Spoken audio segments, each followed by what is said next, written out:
Mesdames et messieurs, c'est toujours un réel plaisir de vous savoir nombreux devant vos écrans. Une fois de plus, prendre rendez-vous dans cette émission au cœur de la société, dont aujourd'hui, nous recevons quelqu'un que vous connaissez très bien et qu'on a manqué il y a très longtemps, que vous avez demandé. On a fait de notre mieux pour les retrouver aujourd'hui. C'est le coordonnateur national du mouvement Le Congo Debout, Jules Banzé Moulongo. Avec lui, nous allons parler de l'actualité en général et de tout ce qui se passe à travers la République démocratique du Congo. Monsieur Jules Banzé, merci de nous recevoir. Merci beaucoup, messieurs les journalistes. Et meilleurs vœux pour l'année 2022. C'est vrai que c'est une nouvelle année qui commence et ça va faire vraiment longtemps que vous n'êtes plus fréquent.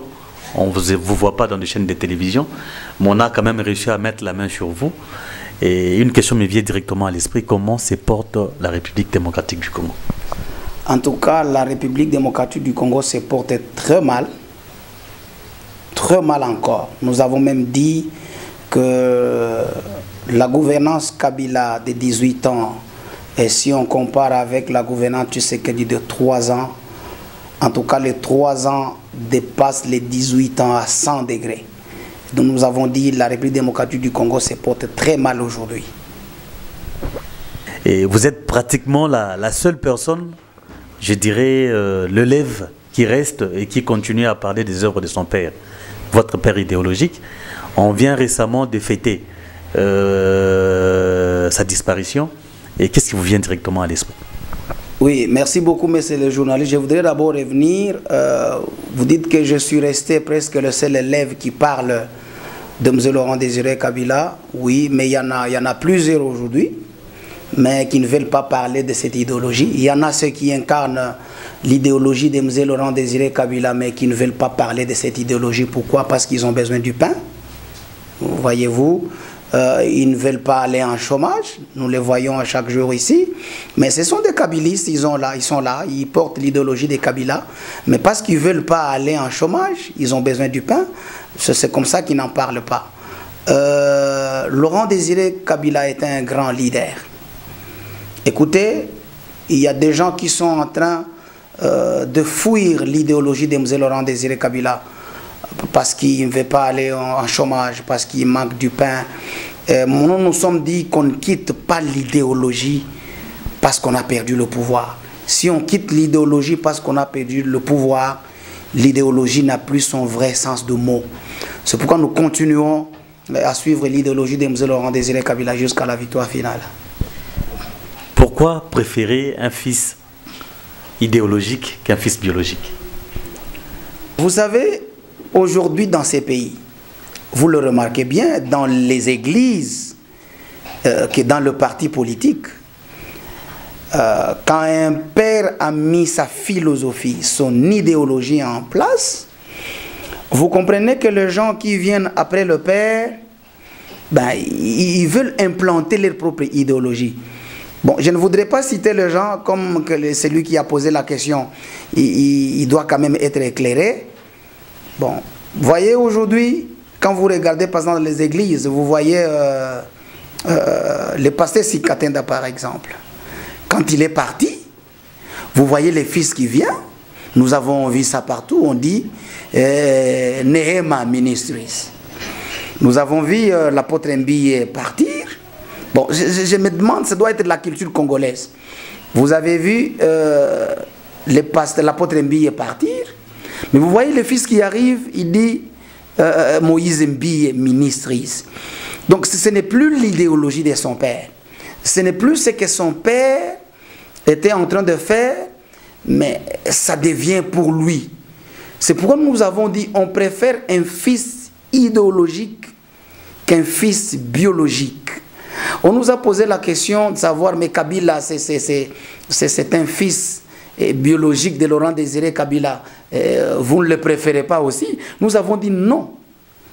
Kabila incarne tous les deux. Il est en même temps fils biologique et en même temps fils idéologique, à moins qu'il le refuse lui-même d'être fils idéologique de M. Laurent Désiré Kabila, il veut seulement rester fils biologique. Mais tous les deux, il est en même temps fils biologique et en même temps fils idéologique. Nous avons dit, vaut mieux préférer un fils idéologique qu'un fils biologique. Pour Kabila, on préfère son côté de fils idéologique que son côté de fils biologique, car là, il s'agit de sa famille. Parce qu'en République démocratique du Congo, parce que tous ces gens-là qui ont hérité de leur père, ils doivent savoir, ils sont là, parce que leurs pères ont existé et qu'ils ont mis leur intelligence, leur force, leur savoir-faire pour mettre en place ce qu'ils ont hérité aujourd'hui. Je pouvais me dire, est-ce que, par exemple, j'ai cité l'apôtre Mbiye, est-ce que l'enfant pouvait aller à côté de ce que son père a fait? Donc on détruit les fondements. Il faut venir construire dessus. C'est pourquoi nous avons dit un fils idéologique. Il faut prendre l'idéologie de celui qui t'a précédé, construire dessus et non venir détruire les fondements. On vous a vu au mausolée, vous avez rendu hommage à votre mentor, qui est M. Laurent Désiré Kabila. Mais une question avant de passer à l'actualité, est-ce qu'on peut aujourd'hui parler de M. Laurent Désiré Kabila sans parler de Lumumba, qui est pratiquement le modèle de M. Laurent Désiré Kabila? Oui, M. Laurent Désiré Kabila. Que vous avez parlé de moins en moins de Lumumba, vous mettez plus un accent sur M. Laurent Désiré Kabila. Oui, des choses s'invitent dans mon analyse. La première des choses, c'est que je n'ai pas vu Lumumba. La deuxième des choses, c'est que j'ai vu M. Laurent Désiré Kabila. C'est M. Laurent Désiré Kabila qui m'a porté. Moi, je peux dire, je suis fils idéologique de M. Laurent Désiré Kabila, mais M. Laurent Désiré Kabila peut l'être pour Lumumba, n'est-ce pas? Je ne peux pas sauter celui qui m'a porté, celui qui m'a donné naissance. Bon, si lui, il y a quelqu'un d'autre qui l'a donné naissance, c'est Lumumba. Lui peut être lumumbiste, mais moi je suis kabiliste parce que je suis né de lui. Vous comprenez? Donc si moi je me déclare kabiliste, bon, le Kabila lui-même peut se déclarer lumumbiste. Bon, c'est blanc bonnet et bonnet blanc. On ne peut pas avoir deux pères idéologiques. Je me dis aujourd'hui, en même temps, mon père idéologique c'est Lumumba, mon père idéologique c'est Laurent Désiré Kabila, c'est de la folie. Et donc si Lumumba l'était pour Laurent Désiré Kabila, Laurent Désiré Kabila l'est pour moi. Je pense qu'à la maison, chacun de nous tire ses conclusions et ça a l'air intéressant. Il y a actuellement l'UDPS qui gère les affaires, qui dirige la nation congolaise. J'aimerais bien avoir votre commentaire par rapport à la gestion de la nation. Mais bien avant ça, il y a un incident malheureux qui s'est produit et qui a conduit directement à ce qu'on puisse aujourd'hui remettre en question, c'est-à-dire l'évolution ou encore la présence de Jean-Marc Abound, qui est le président AI de l'UDPS, au sein de ces partis présidentiels. Vous, comment vous avez, à votre niveau, conçu et analysé cet incident qui s'est produit? C'est ça le mal d'avoir les dirigeants qui n'ont pas travaillé quelque part, mais pas dans une boutique bien structurée. Parce que tous ces gens que vous nous citez là, si nous pouvons suivre la genèse, ce sont des gens qui n'ont travaillé ni dans des magasins, ni dans des boutiques bien structurées. S'ils ont travaillé dans des magasins ou dans des boutiques, c'est que c'était des magasins et des boutiques implantés en désordre. Ce qui s'est passé aujourd'hui, ce qui s'est passé avec Abound, GR et la police, c'est la conséquence de ce que je suis en train de dire. Imaginez, dans le règne de Kabila, on n'a pas vu tout ça. Aujourd'hui, on en voit de toutes les couleurs. Bon, la cousine, je sais pas, la cousine, la sœur ou qui que ce soit, de Félix Tshisekedi qui s'érige en potentat et qui roule en sens unique. Vous comprenez? C'est déjà une infraction. C'est la famille de Félix Tshisekedi qui devait donner de l'exemple. leur existant devait nous servir de l'exemple. C'est eux qui doivent suivre la ligne directrice pour ne pas discréditer le pouvoir de leurs propres frères. Mais c'est eux qui sont les premiers à savoir marcher sur les lois de la République. C'était déjà une infraction. Il se rencontre avec Kabound, ce n'était pas son premier forfait, parce que nous suivons à tout moment. Il a déjà troué les pneus de paisibles citoyens, mais là on n'avait pas réclamé. Quand on a trouvé mes pneus, on ne réclame pas. Quand on a trouvé les pneus de M. Shadrach ou de M. Patrick, on ne réclame pas. Bon, les jours que l'incident se produit devant la sœur ou la cousine du chef de l'État, ça capote. Bon, les deux déjà se retrouvent dans l'infraction. L'erreur d'avoir des dirigeants qui n'ont pas été quelque part. Des dirigeants qu'on nous a imposés.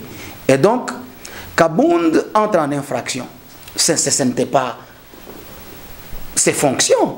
Il est premier vice-président de l'Assemblée nationale. Est-ce que c'est son rôle? Comprenez?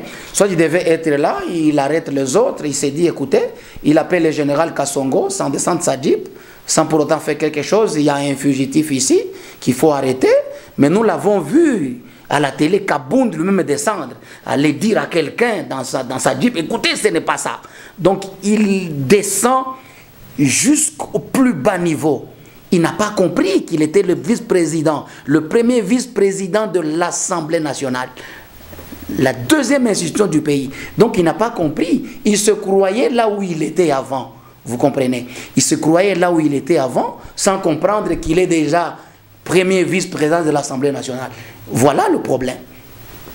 Il sort ses policiers pour aller désarmer la garde républicaine. En tout cas, c'est encore une autre infraction. Il ne pouvait pas le faire. La République démocratique du Congo n'est dirigée que par un seul président. Félix Antoine Tshisekedi, malgré sa mauvaise gouvernance. Mais il est quand même président de la République.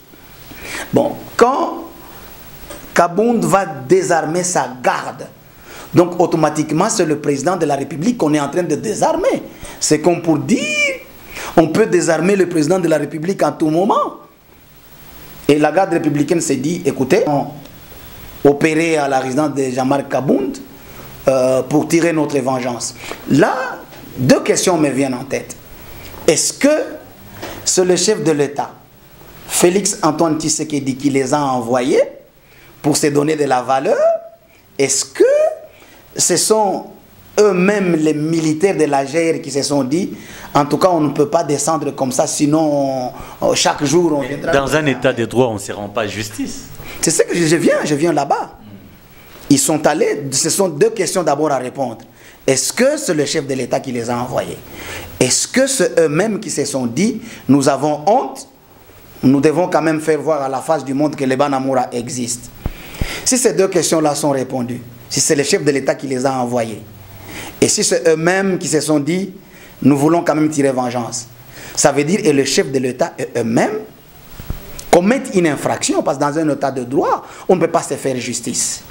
Il y a des instances qui sont habilitées à convoquer le vice-président de l'Assemblée nationale, et ainsi savoir comment le dossier va évoluer.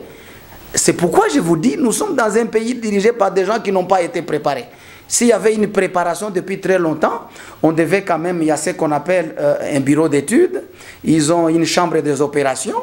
Bon, quand un problème comme ça arrive, ils se retirent dans un bureau d'études, ils se retirent dans une chambre des opérations où on étudie tout ça et on sort une résolution. Mais si les gens qui n'ont pas été préparés, des gens qui n'ont pas travaillé quelque part, qui ne connaissent pas comment on fonctionne, qui agissent pas à travers l'intelligence, mais par le cœur, ça ne peut qu'aboutir à ce que nous avons vu comme scandale. Et pensez-vous qu'il y aura des incidences palpables au sein de l'Union sacrée de la nation, bien que vous n'êtes pas concerné ni de près ni de loin? Bon, quelle incidence par exemple? Parce que je me dis, déjà, l'échec de l'Union sacrée est déjà présumé. Bon, ça c'est l'incidence qui vient s'ajouter sur une autre incidence. Il y en a déjà eu plusieurs à l'Union sacrée. Il n'y a rien à craindre. L'Union sacrée est en train de se détruire elle-même petit à petit. D'ailleurs, moi, je me disais,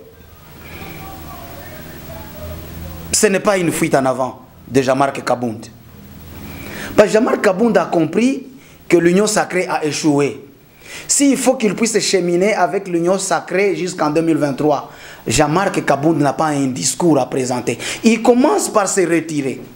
Pour dire, en tout cas, moi j'ai conseillé ces gens-là, ils ne m'écoutaient pas. S'il y a de l'échec, en tout cas, moi je me suis soustrait, c'est les autres. Moi je crois que c'est une fuite en avant. Jean-Marc Kabound veut se retirer de l'union sacrée pour enfin qu'il puisse avoir un discours en 2023. Je ne crois pas qu'il y aura des conséquences parce que déjà à l'union sacrée, les conséquences, il y en a déjà. Et s'il y a élection en 2023, l'union sacrée sera par terre. Je ne vois pas que le peuple va encore donner le deuxième mandat à Félix Tshisekedi. En tout cas, si le peuple congolais donne un deuxième mandat à Félix Tshisekedi, je serai dans l'amertume. C'est une erreur que le peuple ne saura pas. Qu'est-ce que vous lui reprochez? Il est parti un cas probant, il est allé en tournée dans la partie au centre, notamment dans les deux grands Kasaï. Il a évoqué le problème de la gratuité de l'enseignement, le problème de l'emploi de jeunes, mais il a également sorti des mots qui ont estomaqué plus d'une personne, notamment Mbokao ici et Koufa Nangokala. D'abord, avant d'arriver dans cette histoire de Machia Moumenu, de Mboka et Koufa Kala, j'appelle ces deux paroles à moi.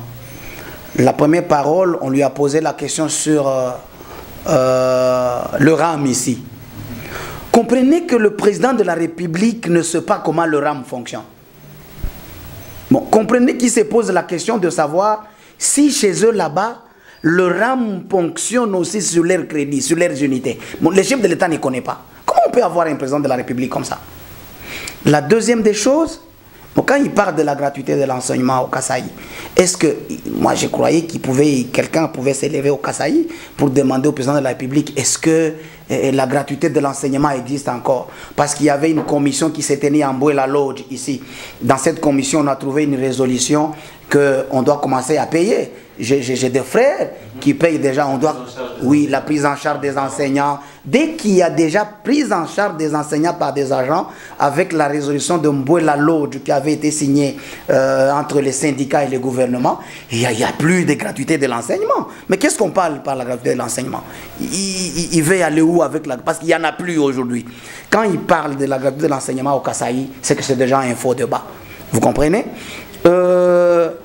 Vous dites qu'est-ce que nous condamnons au président de la République? Vous lui reprochez quoi? Nous le reprochons quoi? Ça fait déjà 3 ans. Mon père idéologique, M. Laurent Désiré Kabila, ben, c'est lui qui pose la question à une moitié de la réponse. 2 jours seulement. Mouzé est là, 2 jours seulement, les choses commencent par changer. Mais Tshisekedi est là, 3 ans, les choses ne changent pas. Vous comprenez? J'ai dit ça même hier, quelque part, qu'il a trouvé 1,5 milliard de dollars en banque. Mais mon père spirituel, mon père idéologique n'a rien trouvé. Il a trouvé de nouveaux aïs qui ne pouvaient plus fonctionner. Il fabrique le franc congolais. Ce que je retiens, c'est quoi? Il n'avait jamais dit ce sont ces moboutistes-là qui ont tué les pays pendant 32 ans. Non. Il a hérité l'actif et le passif. Il a commencé à travailler sur le relèvement de la RDC. Il n'a jamais dit que si nous sommes là où nous sommes, c'est Mobutu qui a tué ces pays pendant 32 ans. Alors qu'il n'a trouvé un seul franc dans... Pensez-vous qu'un pays détruit pendant 18 ans, plus de 18 ans d'ailleurs, et que Félix pouvait faire quelque chose en 3 ans? Écoutez, j'arrivais déjà. Mais Mouzé ne trouve rien. Il ne dit pas que c'est Mobutu qui a détruit pendant 32 ans. Mais Félix Tshisekedi vient et il trouve 1,5 milliard de dollars qu'il bouffe comme des cacahuètes dans les sons des moutons, dans des maisons préfabriquées, dans des voyages à outrance. On termine tout, comprenez? Et il commence à dire c'est le FCC. Je suis bloqué. Est-ce que tu avais entendu un seul jour Laurent Désiré Kabila jeter l'opprobre sur le 32 ans de la gestion de Mobutu dans ses discours? Et on a beaucoup de discours de M. Laurent Désiré Kabila. Mais l'actuel chef de l'État a dit même au Kasaï, non, on n'a pas pu se développer parce qu'on était bloqué par ces gens du FCC. Je n'avais jamais entendu mon père idéologique, sortez-moi un de ses discours où il a dit, si on ne parvient pas à fonctionner aujourd'hui, c'est à cause de la destruction des 32 ans de Mobutu. Il est venu, il a commencé à travailler comme un grand leader. Il a commencé à payer à ses militaires $100. Batandamina Molongo, un militaire pouvait prendre 200 ou 300, il rentre.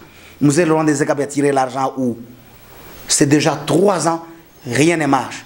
Le comble en est que... On a hérité de lui une guerre interminable dans la partie est de la RDC. Comment le pays qui avait été détruit pendant 18 ans, Félix Tshisekedi devait l'arranger pendant seulement 3 ans. Musée Laurent Désiré Kabila a trouvé l'argent détruit pendant 32 ans. Pas un seul franc en banque. Et il a redressé dans combien de temps? Vous comprenez? C'est une fuite en avant. La gouvernance actuelle, c'est une question du leadership. Il ne faut pas qu'on fouille des histoires pour nous dire non, ça a été détruit pendant 18 ans, on ne saura pas l'arranger pendant 3 ans. Mais M. Laurent Désiré Kabila a trouvé un pays détruit pendant 32 ans. Mais une année seulement, les gens ont compris qu'il y a quelqu'un à la tête du pays. C'est une question du leadership. Et le comble encore, le chef de l'État, bon, ça m'a estomaqué un peu. On lui pose la question à Goma, nous voulons savoir quel est ton salaire. Il pose même la question, attention. Est-ce que voulez-vous que je vous parle de tout mon cœur? Voulez-vous que je vous parle de tout mon cœur? Et le journaliste a dit oui. Il dit je ne connais pas mon salaire. Écoutez, je reviens dans l'épistémologie. Hein? Quand on suit, on comprend l'enchaînement logique de quelqu'un. En tout cas, je ne connais pas mon salaire. Je prends 2 choses là-bas. Quand je voyage, tout ce qui me reste dans le voyage, j'ai fait grand chose. 1, j'ai compris que le président de la République provoque de voyages pour que l'argent reste afin qu'il puisse faire beaucoup de choses. C'est lui-même qui a dit quand les journalistes lui posaient la question. Donc, je ne connais pas mon salaire, c'est quand je voyage. De mon retour, de cet argent qui reste là, j'ai fait beaucoup de choses. Je me dis, ah bon, en tant qu'analyste, en tant que technocrate, je me dis, ah bon, c'est pourquoi il multiplie le voyage. Donc, il ne connaît pas son salaire, il multiplie le voyage pour que l'argent qui va rester de ce voyage, qu'il fasse quelque chose. La deuxième chose que j'ai retenue dans l'enchaînement logique, voilà la phrase avec laquelle il termine. Bon, de toutes les façons, je sais que ce n'est pas grand-chose. Mais tu as dit, je ne connais pas mon salaire. Prends bien cette vidéo-là et tu dis là, en tant que technocrate. Il dit, je ne connais pas mon salaire. C'est quand je voyage, et ce qui reste, j'ai fait beaucoup de choses. Il vient chiter, c'est comme une dissertation. N'est-ce pas? L'introduction, le développement et la conclusion. Mais il vient chiter avec la conclusion qui balaye tout. Il dit, de toutes les façons, je sais que ce n'est pas grand-chose. C'est qu'il connaît son salaire, mais il sait que ce n'est pas grand-chose. C'est pourquoi il voyage pour que ce qui reste, qu'il puisse ajouter à son salaire. Mais nous avons l'impression que vous ne lui avez même pas accordé des chances, même avant qu'il commence. Vous saviez déjà qu'il allait échouer, apparemment. Bon, lui accorder quelle chance? On lui a accordé, il est là. Si on ne lui avait pas accordé la chance, c'est qu'il serait déjà parti de son fauteuil. Mais quand quelqu'un est là comme président de la République, vous voulez encore quelle chance? Quelqu'un qui est là en train de voyager, en train de tenir les conseils des ministres, autant de conseils des ministres, chaque vendredi. Et vous voulez, c'est ça la chance qu'on lui donne. La chance qu'on lui donne d'être encore président de la République. La chance qu'on lui donne de tenir les conseils des ministres, d'élaborer des projets de développement pour la RDC. Mais quelle chance on ne lui a pas donné? Si on ne lui avait pas donné de la chance, c'est qu'il ne serait pas président de la République. Si on ne lui avait pas donné de la chance, on devait faire obstruction aux tenues de ses conseils des ministres, à ses voyages à l'étranger comme à l'intérieur du pays. Et si on ne lui avait pas donné de la chance, on devait faire obstruction au programme Tchilé-Gelou. Si on ne lui avait pas donné de la chance, on pouvait refuser son contrat avec le Rwanda de la construction de 2 usines pour l'or et pour le coltan. Mais quelle chance on ne lui a pas donné? On lui a tout donné comme chance. Et même, on donne au chef d'État la chance de piloter les projets qui n'ont jamais été pilotés par la présidente de la République. Le projet d'une nation, d'un pays, sont pilotés par la primature. Mais aujourd'hui, il y a beaucoup de projets, tels que le projet Tchilé-Gelou, piloté par Bilomba. Et ça, ce n'est pas une chance. On te donne même, on te dit, écoutez, bon, si tu veux que tu réussisses, tu veux piloter les projets, pilote même toi-même les projets. Et on retrouve qu'en pilotant ces projets, les gens sont entrés dedans, fait du tout. Ça, ce n'est pas la chance. C'est qu'on lui a donné largement la chance de relever les défis de la RDC. Mais c'est une question du leadership. Vous n'arrêtez pas de paraphraser Mzee Laurent Désiré Kabila pour son intégrité, pour son assiduité, mais au moins, il y a certains qui l'en veulent parce qu'on a hérité dans l'Est de la RDC d'une guerre interminable amenée par lui. La guerre interminable amenée par Mzee Laurent Désiré Kabila, je n'en suis pas sûr. Déjà en 1994, le massacre des Tutsis, quand tous ces gens-là fouillent pour entrer en République démocratique du Congo et que Mobutu puisse leur donner la nationalité congolaise, Mzee Laurent Désiré Kabila était au maquis. Et donc il y a eu des massacres, il y a eu des tueries. Mzee Laurent Désiré Kabila au maquis.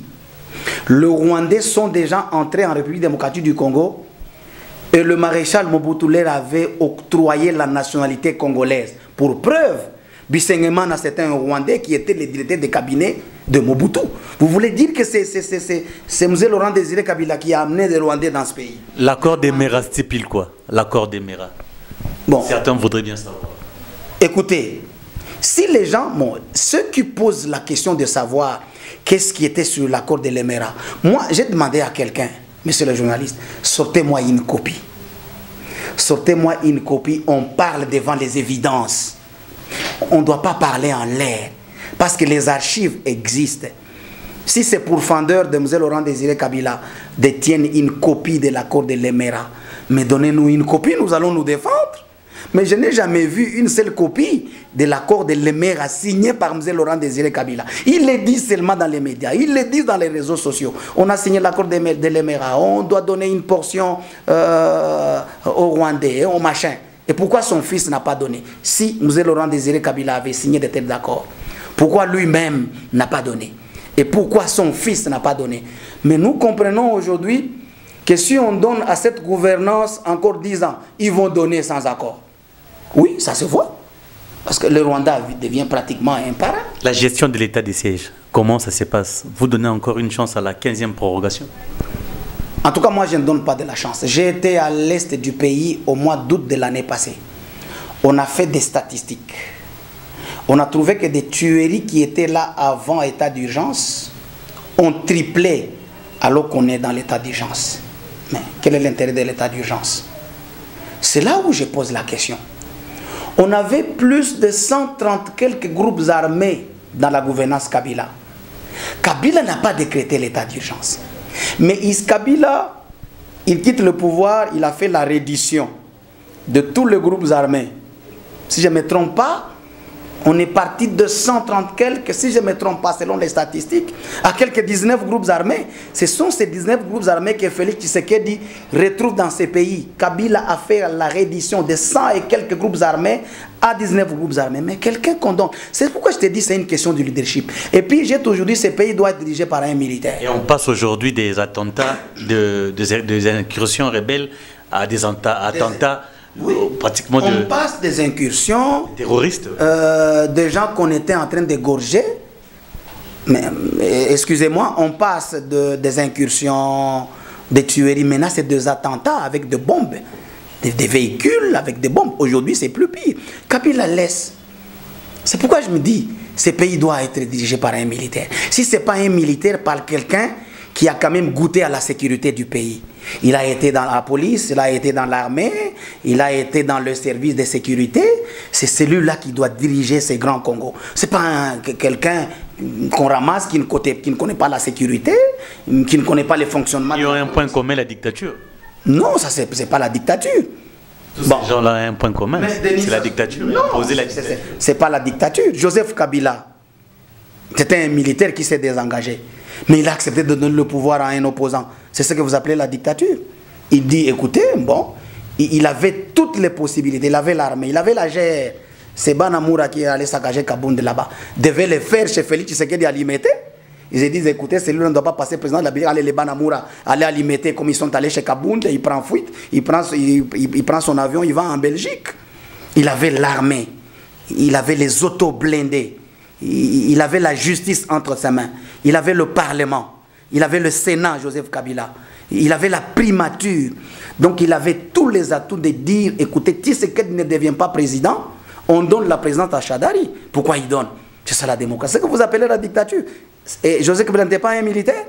C'est qui peut-tu avoir un militaire ou quelqu'un qui était dans l'armée, qui s'est déjà désengagé, qui s'est déjà démobilisé, mais qui connaît les rouages de la sécurité. C'est celui-là qui viendra diriger ce pays. Il y a les militants, les sympathisants, la population katangaise qui exigeait la libération du pasteur Ngoï Mulunda. Vous êtes ressortissant du coin, vous avez un commentaire. Mais on est en train de libérer tout le monde ici. Mais on libère même Kamere qui avait été condamné d'abord 20 ans, puis 13 ans. Mais on les libère et ils montent dans l'avion, ils débarquent en France. Et pourquoi pas Ngoï Mulunda? Il est en conditionnel pour des soins de santé. Ici, je ne parle pas comme étant un Katangais, je parle comme étant un leader national. Et pour autant que je parle pour Ngoï Mulunda, je parlerai pour quelqu'un d'autre qui n'est pas de ma province. Parce que le mouvement Le Congo Debout fonctionne sur l'échiquier national. Et donc, le chef de l'État a signé une ordonnance de mise en liberté quand il était encore dans sa tournée au Kasaï, n'est-ce pas? Mais pourquoi Ngoï Mulunda n'est pas dedans? Alors ce qu'il nous dit, c'est de l'acharnement. Il devient automatiquement un prisonnier politique. Qu'est-ce qu'on le reproche? C'est pourquoi les gens se sont dit, écoutez... Ce n'est pas Tshisekedi qui l'a enfermé. Bon, même si ce n'est pas... Est-ce que tous ces gens-là qui sont sortis par la grâce présidentielle, c'est Tshisekedi qui les a enfermés? Faites allusion au colonel Edi Kapent. Mais il a été condamné à perpétuité. Vous comprenez? 19 ans après, il est dehors. Il y a des gens qui sont sortis de partout. Et vous dites que c'est Tshisekedi qui les a emprisonnés. Edi Kapent, c'est Tshisekedi qui l'a emprisonné. Kamere, c'est Tshisekedi. Je peux en compter plus de 10 parce qu'on n'a pas le temps. Tshisekedi ne les a pas emprisonnés, mais il a le pouvoir de signer une ordonnance de la grâce présidentielle pour la mise en liberté. Mais tous ces gens-là sont sortis. Pourquoi Mulunda n'est pas sur la liste? C'est pourquoi les gens se sont levés. Ce ne sont pas seulement les Balubakati, ses frères, non. En Union katangaise, là, il y a les Rundes, il y a tout le monde qui se sont levés. Et il y a même les gens du Bas-Congo. Le Katanga, c'est une terre hospitalière. Et il y a même les gens du Bas-Congo qui manifestent. Vous comprenez, contre cette injustice. Et il y a même les gens du Bandundu et de Kinshasa qui sont en train de manifester. Ce ne sont pas seulement les Lubakati, ce ne sont pas seulement des Katangais, non. Toute la communauté katangaise, les gens de Bandundu, les gens du Kasaï, il y a les gens du Kasaï là-bas. Vous croyez que là, au Katanga, tous les Kasaïens sont pour Félix Tshisekedi? Non. Là, vous allez aussi me dire, n'est-ce pas, que Raimo Tshibanda n'est pas Kasaïen, parce que celui qui est le président de la commission de crise du FCC. Mais ce ne sont pas tous les Kasaïens qui sont pour Félix Tshisekedi. C'est qu'actuellement là, il y a même des Kasaïens qui sont en train de marcher à Lubumbashi pour que Ngoï Mulunda puisse sortir afin de lutter contre cette injustice implantée par la gouvernance actuelle. Qu'est-ce que ça vous fait quand vous constatez de transhumance de nos hommes politiques qui, hier, étaient avec Joseph Kabila? À peu près de 18 ans, ils ont géré avec lui et aujourd'hui, naturellement, ils traversent pour aller chercher à gérer une fois de plus avec Félix Tshisekedi. La seule chose que je sache, c'est le manque de l'idéologie politique fixe. Ce sont des gens qui sont entrés en politique pour chercher des postes. Vous savez, tous ces gens-là ne veulent pas rester des chômeurs. Vous comprenez? Il y a même quelqu'un qui m'a dit, écoutez, messieurs. Il ne supporte pas la faim. Il ne supporte pas la faim. Il me dit, écoutez, messieurs, vous croyez que moi j'ai fait mon parti politique pour rester à l'opposition? Regarde, un type comme ça, c'est pas un homme politique. L'objectif, c'est de conquérir le pouvoir à tout prix et le conserver le plus longtemps possible. Est-ce que quitter le FCC vers l'Union sacrée, c'est ça la conquête du pouvoir? C'est pas ça la conquête du pouvoir. Quand on a mis un parti politique en place comme le MLCD, la conquête du pouvoir, c'est que un jour que je sois candidat président de la République, Félix Tshisekedi est parti, le MLCD prend le pouvoir pour réaliser notre vision sur le Congo. Mais les gens là qui disent, écoutez, c'est la conquête du pouvoir, ils quittent le FCC pour aller à l'Union sacrée, non, ils vont aller chercher du pain. Ils ne veulent pas être des chômeurs. Pourquoi? Parce que quand ils étaient au pouvoir, ils se sont lancés dans la boisson, dans des femmes, dans des voyages. Ils n'ont pas eu à économiser, à investir. Ils se sont dit, écoutez, tout on a terminé dans des femmes. On a terminé dans des boîtes de nuit et dans des voyages. Maintenant qu'on n'a plus rien, on ne peut pas rester des chômeurs, nous devons aller à l'Union sacrée. Et c'est ce que j'ai dit. Mais Félix Tshisekedi doit subir les mêmes conséquences. Ces gens-là qui sont venus chez lui, écoutez, demain, quand moi je serai président de la République, Ils vont fuir, ils vont venir chez moi. Mais ils auront de la malchance parce qu'on ne va pas les accueillir. Il y aura déjà une nouvelle classe politique mise en place. Il y a une question qui me vient à l'esprit. Denis Kadima, président de la CENI, qui craint que les élections soient en péril tout simplement parce qu'il n'y a pas de financement jusque-là. D'abord, je reviens sur cette question des CENI. Les gens se sont dit, Denis Kadima est allé à la CENI, Félix Tshisekedi est en train de préparer la fraude, tout ça. Je leur ai dit, soyez tranquilles. Sans Kadima ou avec Kadima, Félix Tshisekedi ne sera pas réélu président en 2023. Parce qu'il sera difficile de frauder avec 5%, monsieur le journaliste. Mais écoutez, mais Kabila n'avait pas d'autre moyen de frauder avec Chadari. Ce n'est pas que quand on est au pouvoir, on peut tout de même gagner les élections. Mais Kabila était au pouvoir avec son dauphin Chadari, il n'a pas gagné les élections. Ça ne veut pas dire, mais Nanga, on l'appelait qu'il était pro-Kabila. Mais pourquoi Kabila n'a pas gagné les élections avec Chadari? C'est que on laisse, même si c'est quelqu'un de Félix Tshisekedi, Kadima, vous comprenez, même s'il dort dans sa maison là, n'est-ce pas, qu'on les laisse à la CENI, ils auront des difficultés pour gagner et pour tricher en 2023. Pensez-vous qu'il y aura élection d'abord? S'il n'y aura pas élection, nous avons déjà dit. Quand Kabila était au pouvoir, il disait, écoutez, il faut que l'élection se tienne. S'il n'y a pas élection, une transition sans Kabila. Nous disons la même chose. Ils doivent nous organiser les élections dans le délai. S'il n'y a pas élection en 2023, le MLCD sera dans la rue. Une transition sans Félix Tshisekedi, avec nos drapeaux. Pourquoi? Parce que déjà, il aura terminé les 5 ans dans de bêtises. Mais comment il faut encore ajouter quelqu'un qui a échoué 2 ans de la transition? Vaut mieux qu'on nous prenne même Mukwege, n'est-ce pas, de la société civile, lui qui sait du moins réparer les femmes, alors que la gouverneure en place ne sait rien réparer. Que celui-là qui sait même réparer les femmes, qu'il vienne faire la transition de 2 ans. Un kabiliste, un muséiste qui a l'idée de M. Laurent Désiré Kabila, que ces 2 ans-là, il fera ce que son père idéologique a fait pour que nous puissions quand même trouver une lueur de la lumière pour la République démocratique du Congo. En tout cas, s'il n'y a pas élection, le MLCD est pour une transition sans Félix Tshisekedi. Le mouvement Le Congo Debout venait de séjourner à Chikapa, c'était au mois de décembre. Vous êtes maintenant dans plus de 20 provinces aujourd'hui. C'est quoi l'intérêt et l'objectif? Le mouvement Le Congo Debout, nous ne voulons pas le bâtir sur le fond de la province. C'est déjà un parti politique?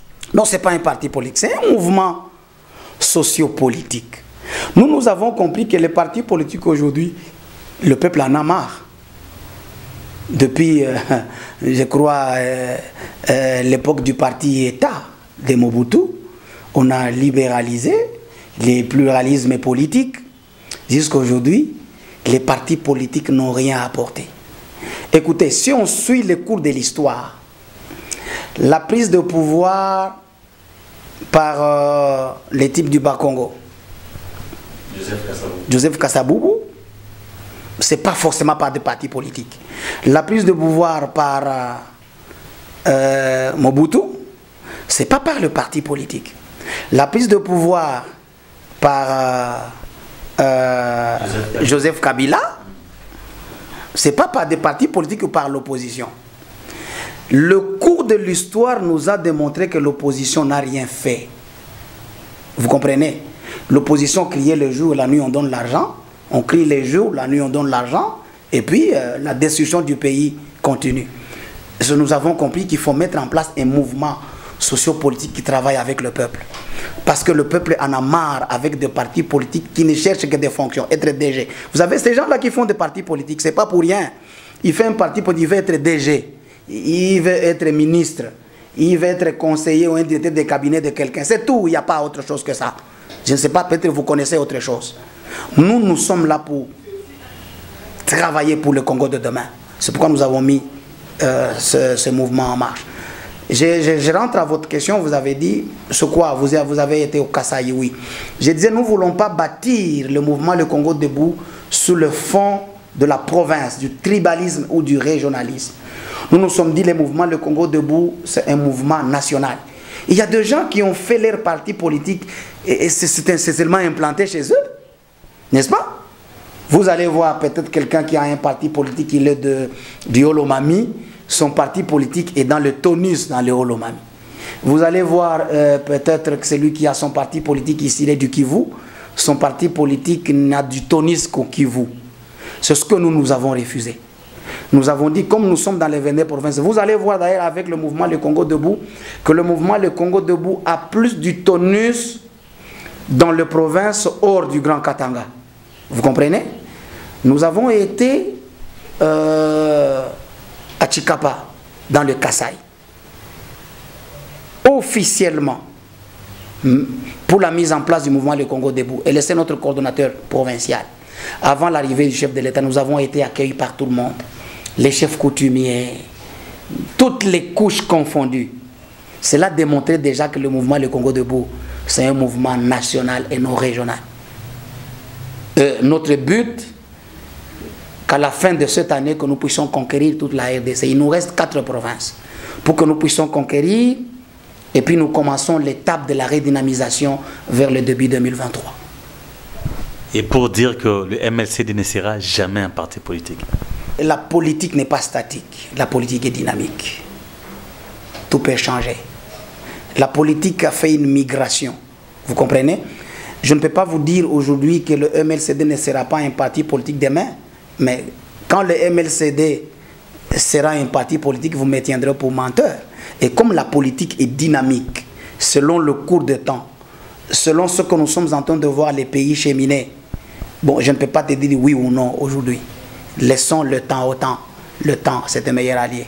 Un petit message, un mot de la fin à tous vos collaborateurs, à tous vos administrés, les gens que vous dirigez, qui vous suivent de partout où nous sommes. Avant de lancer un message à mes collaborateurs et à tous mes administrés et au peuple, je voudrais lancer le message à 2 personnes. Je voudrais lancer un premier message au sénateur à vie, Joseph Kabila, et le deuxième message à son excellence, M. Félix Tshisekedi. Mais le message du président Félix Tshisekedi, je me mettrai dans la peau de son conseiller. Le premier message que je lance au sénateur à vie Joseph Kabila, c'est que bravo, il a compris. S'il lui était donné la possibilité de refaire les choses, il aura déjà compris les politiciens congolais. Il aura déjà compris tous ces gens qui sont en train de chercher du pain. Si il lui avait été donné le temps de le refaire, c'est qu'il aura déjà compris. Même s'il lui sera encore donné le temps de préparer un dauphin, n'est-ce pas, pour les élections de 2023, il aura déjà compris le Congo et ses politiciens. Bravo, c'est ce que nous avons imaginé depuis très longtemps, que tous ces gens-là qui n'étaient là que pour induire en erreur devaient partir. Nous lui disons, Raïs, attends jusqu'au départ de la dernière vague pour que tu puisses construire une nouvelle classe politique congolaise si tu as les ambitions de retourner en politique. Si, et seulement si tu as les ambitions de retourner en politique. Ne reviens pas avec ce genre-là, reviens avec une nouvelle classe politique. Des gens non corrompus. Ça, c'est le message au Raïs Joseph Kabila. Le message du président Félix Tshisekedi, j'ai dit, je vais me mettre à la peau de son conseiller. Si en tout cas j'étais son conseiller, je lui dirais, il faut sortir par la grande porte. Vous comprenez? Il ne faut pas subir les humiliations de Trump, subir les humiliations de François Hollande, subir les humiliations de Sarkozy. Il faut devoir sortir par la grande porte. Qu'est-ce que je veux dire par là? Comme il a lamentablement échoué, qu'il commence à préparer son dauphin qu'il doit présenter en 2003. Si j'étais son conseiller, qu'il commence à préparer son dauphin qu'il doit présenter en 2003. Parce que je ne vois pas encore que le peuple qui va donner le deuxième mandat à Félix Tshisekedi. Si j'étais son conseiller propre, et si ce message entrera dans sa maison, je lui dis qu'il faudra sortir par la grande porte, il ne faudra pas subir les humiliations de Trump, les humiliations de Sarkozy et les humiliations de François Hollande. qui n'ont fait qu'un seul mandat et qui ont fait le forcing d'aller aux élections, et le peuple les a humiliés. Bon, sortir par la grande porte et revenir après serait peut-être pour lui quelque chose de génial. Et au peuple congolais d'être prêt. Au peuple congolais de se choisir des dirigeants dignes de relever les défis du Congo. J'ai dit au peuple congolais, vous pleurez aujourd'hui, non, Félix Tshisekedi ne dirige pas bien, l'impio il monte sur les marchés, machin, machin. Mais c'est vous qui avez porté le choix, ces dirigeants.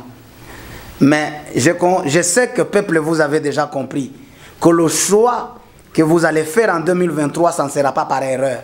Si vous avez déjà fait le choix par erreur, ce que le choix qui sera fait en 2023, ce ne sera pas le choix d'erreur, car ça sera irrécupérable. Tenez-vous prêts en 2023, nous allons aux élections. Si c'est vous qui avez mis ces dirigeants en place, nuit, pour que nous puissions bâtir un Congo grand et prospère, pour que nous puissions avoir des dirigeants à la hauteur de ce grand Congo. Je vous remercie. Ce message du coordinateur national du mouvement Le Congo Debout que nous montons un point final à notre émission de ce soir. Merci à vous de l'avoir suivi et restons branchés sur la télévision démocratique. Au revoir.